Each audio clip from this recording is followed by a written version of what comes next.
जय श्री राम मित्रों ऐसे कई योद्धा थे जो महाभारत का युद्ध यूं कहे तो कुरुक्षेत्र के युद्ध में भाग लेने से वंचित रह गए।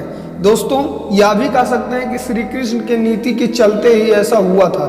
तो आइए आज के हमारे इस वीडियो में जानते हैं उन महान योद्धाओं के नाम जो महान युद्ध का हिस्सा नहीं बन सकते थे, और यदि वो इस युद्ध का हिस्सा होते तो युद्ध और भी ज़्यादा दिलचस्प हो जाता। तो मित्रों आइए जानने से पहले नमस्कार, फिर एक बार आप लोगों का स्वागत है हमारे YouTube channel my ideal Ram में। तो मित्रों चलिए जानते हैं कि वो कौन कौन से योद्धा थे जो महाभारत युद्ध में भाग नहीं लिए थे। तो मित्रों सबसे पहले जो थे वो थे जरासंध। मित्रों जरासंध यदि महाभारत के युद्ध में होता तो युद्ध का रुख कुछ और होता, लेकिन श्री कृष्ण को मालूम था कि महाभारत का युद्ध होना है, तो उसके पहले ही उन्होंने कई महान योद्धाओं में से एक जरासंध को भी मारने की युक्ति सोच ली थी। मित्रों उन्होंने भीम के हाथों पहले ही अपने सबसे शक्तिशाली शत्रु को निपटा दिया था। मित्रों जरासंध को मारना बहुत ही मुश्किल था। दोस्तों आइए जानते हैं अगला कौन सा योद्धा था। तो मित्रों दूसरे नंबर पे थे शिशुपाल।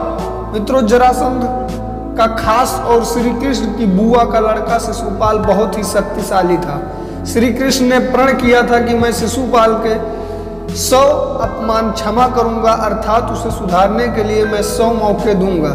शिशुपाल रुक्मणी से विवाह करना चाहता था। रुक्मणी ने अपने भाई रुक्मा का वह परम मित्र था। रुक्मा अपनी बहन का विवाह शिशुपाल से करना चाहता था। मित्रों और रुक्मणी के माता पिता रुक्मणी का विवाह श्री कृष्ण के साथ करना चाहते थे, लेकिन रुक्मा ने शिशुपाल के साथ रिश्ता तय कर विवाह की तैयारी शुरू कर दी थी। दोस्तों श्री कृष्ण रुक्मणी का हरण कर ले आए थे, तभी से शिशुपाल कृष्ण का शत्रु बन बैठा था और श्री कृष्ण ने उसके 100 अपराध के बाद उसका वध कर दिया था। तो दोस्तों ये थे दूसरे महान योद्धा जो महाभारत के युद्ध में भाग नहीं लिए थे।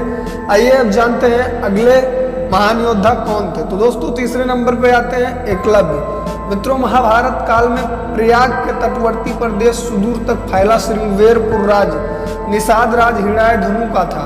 गंगा के तट पर अवस्थित श्रृंगवेरपुर उसकी सुदृढ़ राजधानी थी। हिरण्यधनु की मृत्यु के बाद वहां का राजा एकलव्य बना। विष्णु पुराण और हरवंश पुराण के अनुसार एकलव्य अपनी विस्तारवादी सोच के चलते जरासंध से जा मिला था, और दोस्तों जरासंध की सेना की तरफ से उसने मथुरा पर आक्रमण करके एक बार यादव सेना का लगभग सफाया कर दिया था। बाद में भगवान श्री कृष्ण से युद्ध हुआ और वह मारा गया। दोस्तों ये भी महाभारत युद्ध में भाग नहीं लिए थे। आइए जानते हैं अगले योद्धा कौन थे। दोस्तों चौथे नंबर पे आते हैं भगवान श्री कृष्ण के बड़े भाई बलराम। मित्रों श्री कृष्ण को कई बार बलराम ने समझाया था कि हमें युद्ध में शामिल नहीं होना चाहिए, क्योंकि दुर्योधन और अर्जुन दोनों ही हमारे मित्र हैं। ऐसे धर्म संकट के समय में दोनों का ही पक्ष न लेना उचित होगा। बलराम जी शिविर में जाकर दुर्योधन से कहते हैं कि अब जिस तरफ कृष्ण हो उसके विपक्ष में कैसे जाऊं। भीम और दुर्योधन दोनों ही बलराम जी के शिष्य थे और दोनों पर मेरा एक जैसा स्नेह है। इन दोनों कुरुवंशियों को आपस में लड़ते देखकर मुझे अच्छा नहीं लगता, अतः मैं तीर्थ यात्रा पर जा रहा हूँ। दोस्तों इस कारण से बलराम जी ने भी महाभारत युद्ध में भाग नहीं लिया था। तो दोस्तों आइए अगला जानते हैं। मित्रों 5वें नंबर पे आते हैं काल्यवान। पुराणों के अनुसार जरासंध ने 18 बार मथुरा पर चढ़ाई की थी, 17 बार वह असफल रहा। अंतिम चढ़ाई में उसने एक विदेशी शक्तिशाली शासक काल्यवान को भी मथुरा पर आक्रमण करने के लिए प्रेरित किया। काल्यवान की सेना ने मथुरा को घेर लिया। उसने मथुरा नरेश के नाम का संदेश भेजा और युद्ध के लिए 1 दिन का समय दिया। दोस्तों श्री कृष्ण ने उत्तर में भेजा कि युद्ध केवल कृष्ण और काल्यवान में हो, सेना को व्यर्थ में क्यों लड़ाएं। काल्यवान ने स्वीकार कर लिया। मित्रों कृष्ण और काल्यवान का युद्ध हुआ और श्री कृष्ण रणभूमि छोड़कर भागने लगे, तो काल्यवान भी उनके पीछे भागा। भागते भागते कृष्ण एक गुफा में चले गए। दोस्तों काल्यवान भी वहीं घुस गया और गुफा में काल्यवान ने एक दूसरे मनुष्य को सोते हुए देखा और काल्यवान ने उसे कृष्ण समझकर कसकर लात मार दी। मित्रों वह मनुष्य उठ पड़ा और उसने जैसे ही आंखें खोली और इधर उधर देखने लगा, तब सामने उसे काल्यवान दिखाई दिया और काल्यवान उसके देखने से तत्काल ही जलकर भस्म हो गया। दोस्तों काल्यवान को जो पुरुष गुफा में सोए हुए मिले थे वे इक्ष्वाकु वंशी राजा मानधाता के पुत्र राजा मुचकुंद थे, जो बहुत ही तपस्वी और प्रतापी राजा थे। दोस्तों ये थे 5वें नंबर के योद्धा जिन्होंने महाभारत में भाग नहीं लिया। अब आइए जानते हैं दोस्तों 6वें नंबर पे ऐसे कौन से महान योद्धा थे जिन्होंने महाभारत में भाग नहीं लिया था। तो दोस्तों 6वें नंबर पे आते हैं वीर बर्बरिक। मित्रों बर्बरिक दुनिया का सर्वश्रेष्ठ धनुषधर थे। बर्बरिक के लिए 3 बाढ़ ही काफी थे जिसके बल पर वे कौरव और पांडवों की पूरी सेना को समाप्त कर सकते थे। युद्ध के मैदान में भीम पौत्र बर्बरिक दोनों खेमों के मध्य बिंदु एक पीपल के वृक्ष के नीचे खड़े हो गए और यह घोषणा कर डाली कि मैं उस पक्ष के तरफ से लड़ूंगा जो हार रहा होगा। मित्रों बर्बरिक की इस घोषणा से भगवान श्री कृष्ण चिंतित हो गए।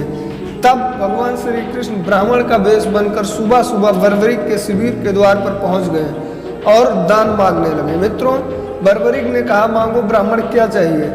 ब्राह्मण रूपी भगवान श्री कृष्ण ने कहा कि तुम दे नहीं सकोगे, लेकिन बर्बरिक कृष्ण के जाल में फंस गए और श्री कृष्ण ने उनसे उनका शीश मांग लिया। बर्बरिक द्वारा अपने पितामह पांडव की विजय हेतु स्वेच्छा से साथ ही शीश दान कर दिया गया और बर्बरिक के इस बलिदान को देखकर दान के पश्चात श्री कृष्ण ने बर्बरिक को कलयुग में स्वयं के नाम से पूजित होने का वरदान दे दिया। दोस्तों आज बर्बरिक को खाटू श्याम के नाम से जाना जाता है और जहां श्री कृष्ण ने उसका शीश रखा था उस स्थान का नाम खाटू है। मित्रों इन योद्धाओं के अलावा भी महाभारत में पौंड्रोक नरकासुर जैसे कई और महान योद्धा थे जिन्होंने युद्ध में भाग नहीं लिया था, अन्यथा युद्ध का चित्र आज कुछ और भी होता। तो दोस्तों उम्मीद करता हूँ आप लोगों को आज का हमारा ये वीडियो अच्छा लगा होगा।